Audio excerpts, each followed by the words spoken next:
Hey, this is Ramon, the channel is off 4. This is my Quran study. We're going to finish up the heights today with Ayat 185 through 189. I realize there's more to this surah than just those verses. This will be the closing of my commentary on the heights for this video series. Surah 7, Ayat 185. And I say that this defends Muhammad from his detractors who call him mad, delusional, or possessed. Now, mind you, when I say it defends, it doesn't go into a deep theological defense. It just simply states or asks a leading question that states that he is not those things. Have they not reflected? There is no madness in their companion. He is not but a clear warner. Or have they not contemplated the dominion of the heavens and the earth, and what things God has created, and that their term may already have drawn nigh? So in what discourse after this will they believe? Whomsoever God leads astray, no guide has he, and he leaves them to wander confused in their rebellion. 187, which is,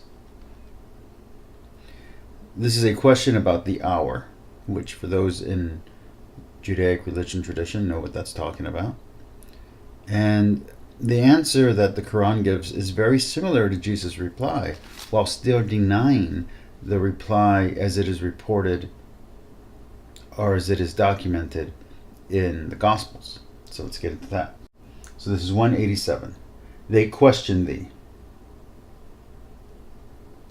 about the hour, when it will set in. Say, knowledge thereof lies only with my Lord. None save he shall manifest it at its proper time. Heavy shall it weigh upon the heavens and the earth. It shall not come upon you, but suddenly. They question thee, as if thou knew it well. Say, knowledge thereof lies only with God, but most of mankind know not. Very similar to the answer that Jesus gives to this question of the hour.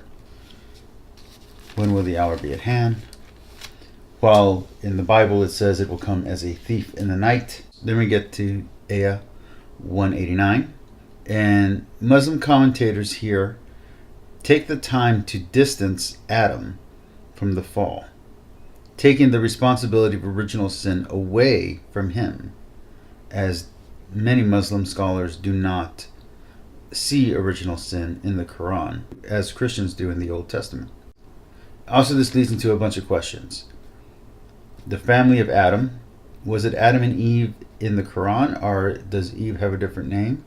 Because she doesn't really seem to be mentioned in the same manner as in the biblical story. It brings up the question of who is Satan for the Muslims. It brings up the question of what are the limitations of a prophet. And I'm just going to read the main part of this. I'm not going to go all the way into it. And let's check this out. He it is who created you from a single soul, and made from it its mate, that he might find rest in her. Then when he covered her, she bore a light burden, and carried it about. But when she had grown heavy, they called upon God, their Lord. If thou givest us a healthy child, we shall surely be among the thankful. When he gave them a healthy child, they ascribed partners unto him with regard to that which he had given them. Exalted is God above the partners they ascribe. Do they ascribe as partners those who created not, and are themselves created, those who can neither help them nor help themselves? And if you call them to guidance, they follow you not. It is the same for you whatever you call them, and whether you remain silent. Truly, those whom they call upon apart from God are servants like you. So call upon them, let them answer you, if you are truthful. Have they feet with which they walk? Have they hands with which they grasp? Have they eyes with which they perceive? Have they ears with which they hear? Say, call upon your partners. Then scheme against me, and grant me no respite. Truly, My protector is God, who sent down the book, and he protects the righteous. And those whom you call apart from him can neither help you nor help themselves.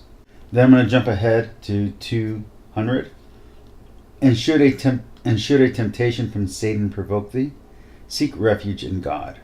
Truly he is hearing, knowing. Truly those who are reverent, when they are touched by a visitation from Satan, they remember, then behold, they see. All right, and that's where I'm going to leave it there. Except there is much Gnostic influence in the Quranic telling of it. Because as the biblical period, when this concept was popular, was not well defined on paper. The Nagadi texts can be seen in their telling of the Moses story. But here's the basic deal. The Quran talks about things that are found in some Gnostic texts in this chapter, in this surah. And the stuff that is in there, a lot of the stuff that is in there just isn't in the Hebrew or Christian text. You want to call it Latin text, if you will. But in the Latin, in the Greek text, in the Latin text, in the Hebrew text, it's just not there. So, I don't know. Anyway, I will keep on reading. Sorry about taking a month off from this video series. It was not intentional. I am right now trying to start a new career, and at the same time working on a possible marriage. So I am busy. But that being said, I do intend to continue reading the Quran, and I do intend to finish reading it.